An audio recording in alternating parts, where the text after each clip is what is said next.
네, 지표는 부담스러운데 지수는 오르면서 마감 하락폭을 많이 줄인 미국 증시가 되겠습니다. 국내에는 이게 어떻게 또 해석이 될지 궁금한데요. 오늘도 개장 전에 미리 알아보겠습니다. 오늘의 연결고리 바로자산운용의 윤정식 이사입니다. 이사님, 안녕하십니까? 네, 안녕하세요. 네, 자 오늘도 이사님과 함께 해볼 주제부터 공개를 해보겠습니다. 연결고리 오늘의 주제입니다. 예상을 상회한 물가 지수와 정점 가능성. 중요한 포인트 또 정점이라도 단어가 나왔네요. 이사님 이 부분에 좀 더 자세하게 들어볼게요. 네, 이 미국 증시에서 소비자 물가 지수 드디어 나왔습니다. 지금 며칠 동안 가장 이 시장을 좀 긴장시켰던 요인이죠. 이 CPI 소비자 물가 지수가 어떻게 나오느냐 막 찌라시도 돌았었죠. 시장에서 미국 시장에서 최근에 이런 이 확인되지 않은 그런 소문들이 좀 많이 돌고 있는데 그만큼 시장이 좀 많이 불안하기 때문에 이런 소문이 돌고 있습니다. 이 경제가 불안할 때 여러 가지 무슨 사이비 종교라든지 무슨 사이비 사업 같은 이런 부분들이 많이 도는 것처럼 증시가 아직까지 이 얼음판이 두꺼워지지 못했습니다. 살얼음판에 가까운 그런 얼음판의 두께이기 때문에 이런 소문이 좀 많이 도는 것 같은데 미국 증시에서 10%까지 얘기가 나오는 이런 얘기들도 있었지만 10%는 당연히 아니었고요. 예상보다는 높은 이 9.1%를 기록을 했습니다. 그러면서 우선 이 물가지수 높이 올라갔죠. 물가지수 올라가면 시장이 바로 반응하는 게 금리 반응을 하죠. 그리고 기술주, 중소형주가 먼저 하락을 합니다. 마찬가지로 이 미국 나스닥이 2% 넘게 하락을 했습니다. 미국 말고 캐나다 중앙은행이 100bp 금리 인상도 있었죠. 그러면서 이 100bp 금리 인상, 소비자 물가지수는 예상보다 높은 9.1%, 긴장감이 상당히 많이 팽팽해져 있는, 긴장이 굉장히 많이 쌓여져 있는 이런 상황이었다가 물가 정점 가능성이 부각이 됐습니다. 물가에 대한 정점 가능성, 사실 이 정점 가능성이 몇 가지 이유들이 있었는데요. 한 가지는 가솔린 가격이 떨어졌다라는 부분들. 우리나라도 지금 어떤 게 이렇게 이 물가 상승에 가장 크게 기여를 했느냐라고 보면 우리나라도 그렇고 미국도 그렇고 일본이 이 기름값이죠. 이 가솔린 가격인데 미국에서 가솔린 가격이 5달러를 상회했습니다. 지난달 이맘때쯤 5달러 상회했다가 그 이후 계속 하락을 했고요. 지금 4달러대 중반, 그러니까 한 10% 정도 하락하는 모습이 있었거든요. 이 부분이 가장 좀 결정적으로 이 물가 정점 가능성에 대한 첫 번째 이유로 부각이 됐고요. 이 부분으로 인해서 나스닥 굉장히 빠르게 낙폭을 줄였습니다. 장중에 상승 전환하는 모습까지 나올 정도로 굉장히 빠르게 줄여가는 모습을 보였고 시장의 기대감도 사실 같이 반영이 되어 있죠. 물가가 정점일 수도 있지만 진짜 정점이었으면 좋겠다라는 이런 기대감까지 같이 반영이 되면서 나스닥이 반등하는 모습을 보여줬습니다. 그리고 미국 시장에서 또 하나 놓치면 안 되는 모습이 전기차 종목도 올랐지만 필라델피아 반도체 지수가 상승했다라는 점, 이 부분이 미국 증시와 국내 증시에 좀 시사하는 바가 크다라고 생각이 드는데요. 분명히 반도체 가격 자체는 3분기, 4분기 좋지 않습니다.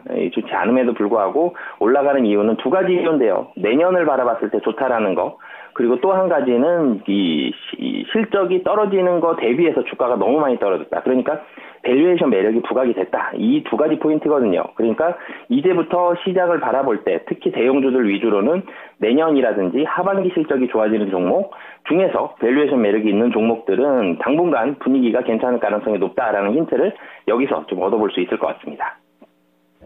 말씀해 주신 대로 미국 증시도 이제 좀 시장이 좀 나아졌으면 좋겠다라는 그런 기대감이 시장을 좀 끌어올렸다라는 얘기를 해주셨고요. 또 포인트로 반도체도 짚어주셨습니다. 자, 그렇다면 이러한 내용들이 국내에는 어떻게 연결이 될까요? 네, 우선 좀 전에 말씀드렸듯이 반도체와 2차전지 관련주가 반등을 했다라는 건 국내 증시에 굉장히 긍정적입니다. 시가총액 1, 2, 3위가 다 반도체와 2차전지죠. 이 부분이 굉장히 좀 긍정적이다라고 보여지고요. 그리고 지금 단기적으로 기술적 반등이라기보다는 내년 실적 좋아지고 가격적으로 매력이 좋다. 이렇게 반등하면 이 단기간에 딱 올라갔다가 바로 조정 나올 가능성이 좀 낮거든요. 조금 더 올라갈 가능성이 있기 때문에 이런 부분들 긍정적이고요. 그리고 미국에서 인플레이션, 그러니까 물가에 대한 정점 가능성이 우리나라에 어떻게 반영이 되냐. 유가 하락에 따른 이 국내 물가 상승 속도도 상당히 좀 제한적이다라고 보여집니다. 그렇기 때문에 어제 한국은행 기준금리도 사실 신경을 썼죠. 기준금리는 50bp 인상이 거의 확실시 됐었는데 그 이후에 한국은행 총재의 어떤 발언이 있느냐 아니면 향후에 대한 경제 전망이 어떻게 되느냐 이런 부분들이 시장에 충격을 주면 어떡하나 하고 걱정을 많이 했었는데 도리어 금리 인상 이후에 시장은 더 반등을 했습니다. 더 강한 모습을 보여줬거든요. 그러니까 50bp보다 이 이후의 경제와 이 이후에는 주가에 좀 더 자신감이 있다는 얘기. 그러니까 가격적으로는 매력이 있고요. 경제가 시장 예상만큼 심각하게 침체되지는 않을 것이다. 사실 국내 증시도 마찬가지죠. 미국 증시도 이 정점 가능성도 있었지만 기대감도 많이 플러스가 된 부분이 있었는데 국내 증시도 어제 이 금리 인상 이 부분보다는 회복이 될 것이다. 가격도 싸다. 증시는 좋아질 것이다라는 이런 기대감까지 같이 반영되는 모습들이 있었는데 이런 모습들이 오늘 국내 시장에서도 이어질 가능성이 높다라고 보여집니다.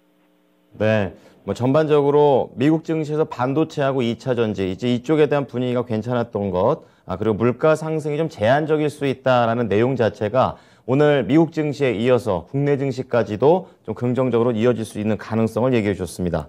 자, 그러면은 이제는 종목으로 한번 들어가 보겠습니다. 조금씩 나아져질 수 있는 증시 속에서 어떤 종목을 선택해야 될지 알아보겠습니다. 오늘의 종목 공개합니다. 그렇습니다. 이 항공주 쪽에서 LCC, 또 대형 LCC죠. 제주항공인데요. 우선 이사님께서 제주항공을 연결시키는 이유부터 좀 들어보겠습니다. 제가 이 미국 증시 말씀을 드릴 때 두 가지를 말씀을 드렸습니다. 유가가 떨어져서 이 물가 정점 가능성 그리고 반도체주 그러니까 가격적으로 매력이 있는 이 반도체주들이 올라간다라는 말씀을 드렸는데 이 두 가지 포인트에 모두 다 LCC 포함이 된다라고 말씀을 드리고 싶은데요.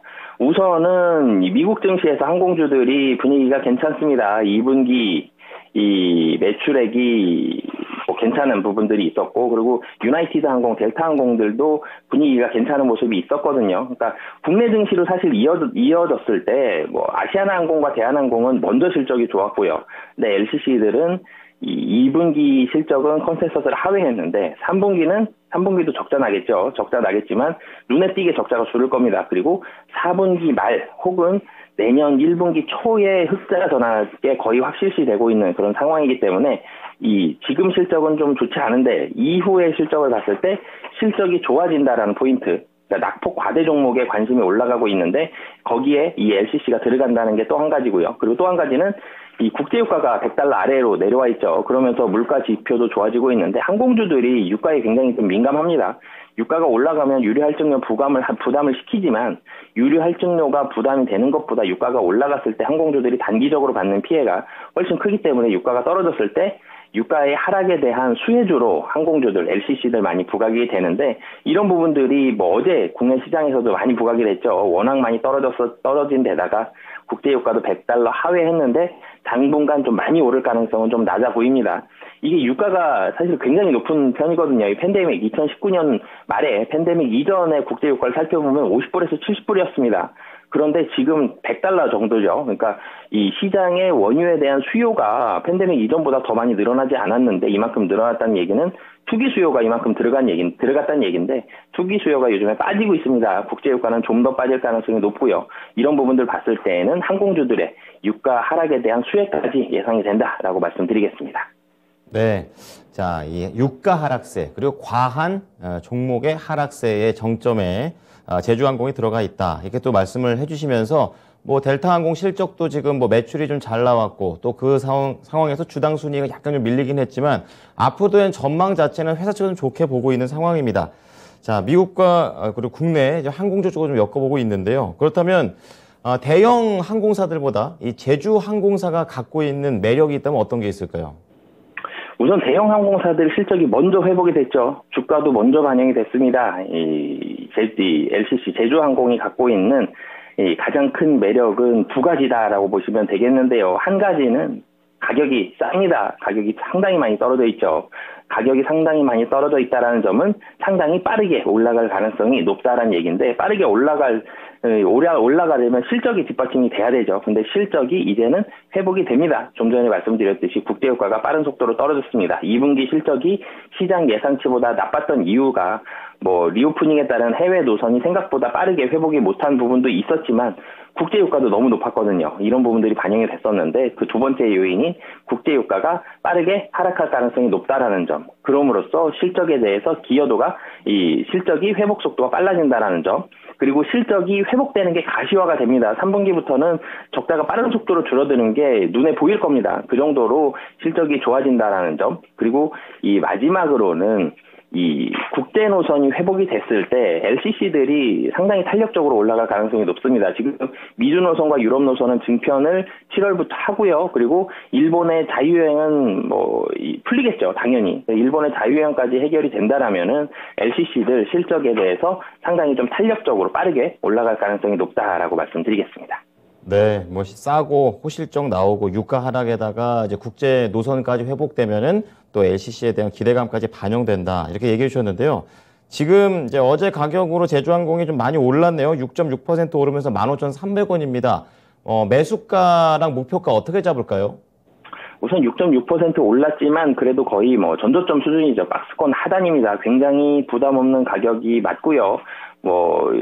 시장에서 걱정할 수도 있습니다. 코로나 확진자 수가 다시 늘어나는데 라고 걱정할 수도 있는데 확진자 수 늘어나도 다시 이 풀렸던 규제를 다시 잡기는 거의 불가능합니다. 이걸 잡는 순간 이 정치권의 점유율은 정치권의 인지도는 상당히 많이 떨어질 가능성이 높기 때문에 잡기가 굉장히 많이 어려운 그런 상황이고요. 가격적으로는 굉장히 부담이 없는 상황이기 때문에 지금 자리 충분히 좀 매력적이다라고 보여지고요. 단기적으로 지금 자리에서 이 20% 이상 그러니까 18,000원에서 19,000원까지는 어렵지 않게 좀 반등이 가능한 그런 구간이다라고 말씀드리겠습니다. 네. 자, 대형 LCC 제주항공 잘 참고해 보겠습니다. 오늘 말씀 감사합니다. 네, 감사합니다. 네. 바로자산운용 윤정식 이사였습니다. 방역 규제를 다시 잡기 어렵다. 정치적 관점에서도 좀 해석을 해 주셨고요. 그렇기 때문에 이런 강화에 대한 우려는 적은 편이라고 얘기했으니까요. 가격 내용 잘 참고하시면서 제주항공 눈여겨보시기 바랍니다. 자, 지금까지 투자 판단에 도움이 될 수 있는 정보를 제공해 드렸습니다. 하지만 특정 종목의 상승과 하락을 보장하지는 않으니까요. 이 부분 참고해 주시기 바랍니다. 오늘도 성공 투자하십시오. 고맙습니다.